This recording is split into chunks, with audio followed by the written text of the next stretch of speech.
Good evening. Welcome to South Asia Newsline. I'm Uzma Jafri. Here are the top stories we are tracking for you on Friday, the 3rd of February. India's government has nothing to do with Adani issue, says Minister amid opposition protest. Soaring inflation pinches Pakistanis, PM Shehbaz says IMF giving tough time. And Bangladesh's near-term growth projected to slow to 5.5%, says IMF.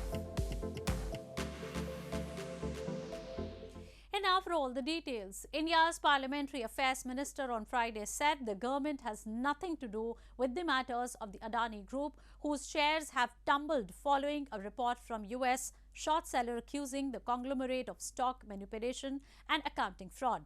The statement came as the parliament witnessed ruckus for a second day, with opposition lawmakers demanding a parliamentary probe against billionaire Gautam Adani. India's Minister of Parliamentary Affairs Prahlad Joshi said on Friday the government has nothing to do with the issues of the Adani Group, as the opposition demanded discussion over the matter after a US-based short seller firm published a report raising questions about the conglomerate's debt levels and use of tax havens. Both the houses of the parliament had to be adjourned amid disruptions for a second day by the opposition parties, which have demanded a joint parliamentary committee probe against Indian billionaire Gautam Adani. Opposition leaders have accused the government of safeguarding Gautam Adani. The opposition, all the opposition parties unitedly want a discussion on this extremely important issue, in as much as it affects the ordinary citizens of this country. And they believe that this is a matter of sufficient importance that the government should permit it. Now, as you know, the government is resisting. They don't want these issues to be discussed. They didn't want China to be discussed in the last session. They don't want unemployment and price rise to be discussed. Any issue that the government thinks will embarrass them, they don't want to discuss it. 7 listed Adani enterprises have lost more than half their market capitalization and shriveled to less than $100 billion after the Hindenburg research report accused the conglomerate of improper use of tax havens and stock manipulation. Adani has called the report baseless and said its financials remain strong, but investor sentiment has withered, bringing an unabated fall in stock prices. Moving on.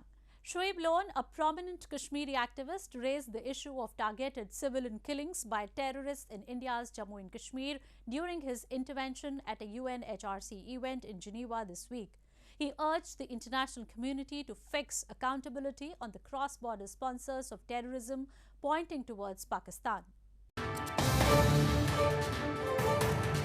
Kashmiri activist Shuib Lone this week raised the issue of targeted civilian killings by terrorists in India's Jammu and Kashmir during his intervention at a UNHRC event in Geneva. He highlighted twin terror attacks on January 2, in which 4 civilians were shot dead in Dhangri village in Jammu and Kashmir's Rajouri district, followed by death of 2 others, including a child in an IED blast in the same area.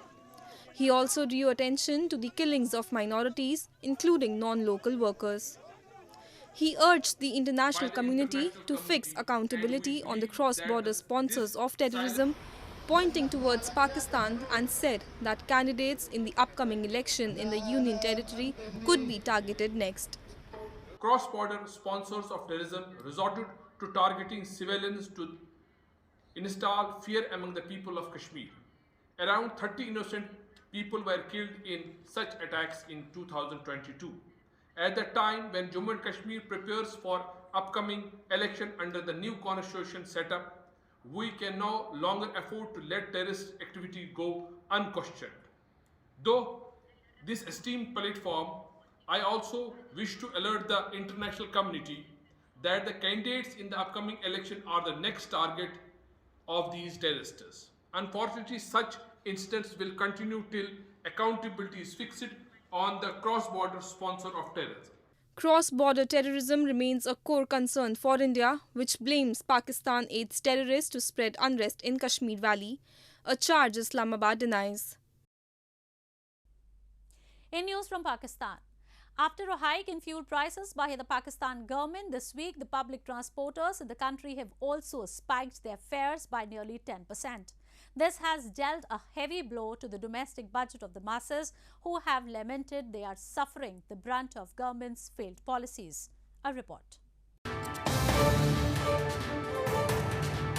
Days after the Pakistani government hiked the prices of petrol and diesel by 35 rupees per litre, public transporters have also increased their fares by 10%, which has come as a severe blow to the common public. What will a poor man do in such inflation? A commuter expressing his displeasure with the government's decision said.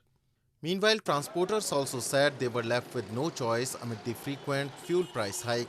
They said to reduce the expense on fuel, they have reduced 3 trips to 1, but still have to shell out a heavy amount on fuel for their buses. हमारा बेड़ा गर्क कर दिया है, पूरे पाकिस्तान का हुकूमत ने बेड़ा गर्क कर दिया है। हैदराबाद से कराची आना आजाब हो गया है। 310 रुपए लीटर पेट्रोल हो गया, डीजल हो गया। गाड़ी वाले क्या करे, गरीब लोग गाड़ी में आते तो भाई 500 रुपए किराया है, खाने के लिए कुछ नहीं है। आटा 160 रुपए, इसको हुकूमत वालों को जूते मारने चाहिए। कितनी महंगाई हो गई, गरीब आवाम का जीना दोबर हो गया है। अभी पेट्रोल फ्री तो हर चीज़ महंगी हो गई, हमने किराए भी बढ़ा दिए। पब्लिक की चीखें निकल गई आवाम की। बड़े मेरे में आवाम से अपील, हुकूमत से अपील है हमारी कि पेट्रोल को कम करें। Meanwhile, Pakistan's PM Shehbaz Sharif on Friday said the International Monetary Fund was giving his country a tough time over unlocking stalled funding. You all know we are running short of resources, Sharif said, adding Pakistan at present was facing an economic crisis that's beyond imagination. The IMF's demand aimed at controlling the country's budget deficit have led to Pakistan leaving its currency to market-based exchange rates and hiking fuel prices. More on news from Pakistan. Pakistan's Prime Minister Shehbaz Sharif has called for national unity against terrorism and urged the country has to avoid differences and become one wall against terrorism. His remarks came after the deadly suicide bombing in Peshawar this week, which killed over 100 people, mostly police personnel. Pakistan's Prime Minister Shehbaz Sharif on Friday called for national unity against terrorism and said, if not, then seriously, history will not forgive them. His remarks come as Pakistan has been hit by a wave of terrorism. Addressing the Apex Committee meeting in Peshawar that was convened after Monday's deadly terror attack in the city's police lines area, which claimed the life of 101 people, Sharif said people praying at the mosque were subjected to martyrdom barbarically, and he has come to express sympathies with their families. He said that the country has to avoid differences and become one wall against terrorism, otherwise the purpose won't be fulfilled. कहीं भी उन्होंने दहशतगर्दों ने एक inch पर भी कब्जा उनका नहीं है। वो फिरते हैं, वो इधर उधर जाते हैं, लेकिन कोई जगह उनके कब्जे में नहीं है। अगर ऐसी बात है तो ये एक खुशाइंद बात है, लेकिन वो यहाँ पर किस तरह आए, कौन उनको यहाँ पर लेके आया और किस तरह उनको यहाँ पर हिस्सा बनाया गया उजलत में और बड़ी एक अनड्यू स्पीड में, ये एक ऐसा सवाल है। Meanwhile, Shehbaz Sharif has invited opposition PTI chairman Imran Khan to an all-party conference set to take place in Islamabad on February 7th. The meeting is aimed at finding solutions to surmount the daunting economic and political crisis in Pakistan, reports suggest. The invitation is a major development as the Pakistan Democratic Movement-led government and the PTI have always been at loggerheads over almost all national issues since Khan's ouster as premier last April. In news from Bangladesh, the IMF on Thursday projected Bangladesh's near-term growth to slow to 5.5% in financial year 2023 compared to earlier projection of growth rate above 7% made before the Russia-Ukraine war. The projection came days after the South Asian nation secured an aid of $4.7 billion from the global lender. The International Monetary Fund (IMF) on Thursday projected Bangladesh's near-term growth to slow to 5.5% in financial year 2023 and 6.5% in financial year 2024. The global lender before the start of Russia-Ukraine war had projected this growth to be above 7%. The updated projection came 2 days after IMF approved monetary aid of $4.7 billion for Bangladesh, making it the first to secure such funds out of 3 South Asian countries that applied last year amid economic turmoil. The IMF in a statement said the fund would help Bangladesh to restore its macroeconomic stability and foster growth. IMF Mission Chief to Bangladesh Rahul Anand said Bangladesh is not in crisis, adding that it is among those which are dealing with the impact of global shocks of pandemic and the ongoing war in Ukraine. Bangladesh's current account deficit hit a record 18.7 billion US dollars in the last financial year, which ended on June 30, as exports of garments failed to offset a surge in the energy costs. The Bangladesh Central Bank expects the deficit to fall to about $6.8 billion at the end of the current fiscal year. However, Bangladesh's regional counterparts, Sri Lanka and Pakistan, are doing much worse economically and have failed to get final approval for IMF loans. Nepal's Prime Minister Pushpa Kamal Dahal seems to be under extreme pressure from two major allies, RSP and UML, Chair KP Sharma Oli to reinstate Rabi Lamichhane in his previous position of the Deputy Prime Minister and Home Minister, reports suggest. The RSP chief was removed from office following a Supreme Court ruling which said he stood for election with invalid citizenship papers. Nepal's 7-party ruling coalition seems to be in a serious crisis after RSP, the Rashtriya Swatantra Party, a major ally, has threatened to pull out of the government as Prime Minister Pushpa Kamal Dahal has refused to reinstate party president Rabi Lamichhane as Home Minister.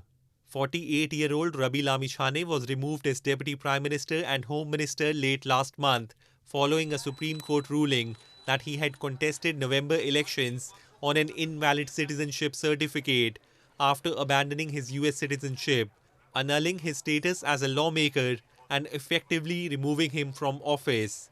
With backing from another key ally, CP and UML chair KP Sharma Oli, the RSP's Central Committee on Thursday evening decided to continue to stake its claim on the Home Ministry and wait until Saturday for further developments, reports suggest.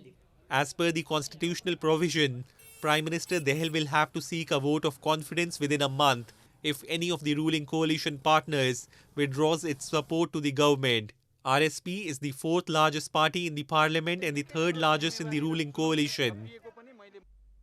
Devotees and monks from different parts of the world paid respects to the relics of Lord Buddha and his 2 chief disciples that were put on display in India's eastern Bodh Gaya city this week. The relics were displayed to mark the 16th anniversary of the Jaya Shree Mahabodhi temple.